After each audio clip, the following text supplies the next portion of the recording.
লাইফটাকে যত অন্যরকম করে চলার চেষ্টা করে, যে সব কিছু ভুলে নতুনভাবে শুরু করা, কোনো দিক দিয়ে কিছু হয় না, কিছু না কিছু বাধা আসতেই থাকছে আমার লাইফে।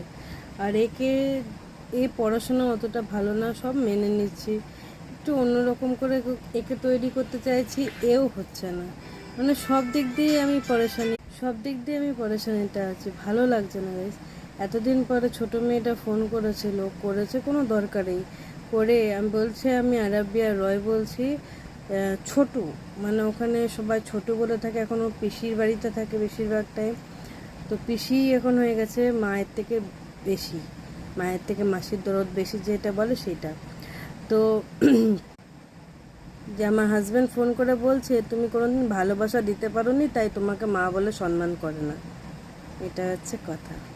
জীবনটা এইভাবেই কেটে যাচ্ছে আমার, জানি না কবে সব ভালো হবে।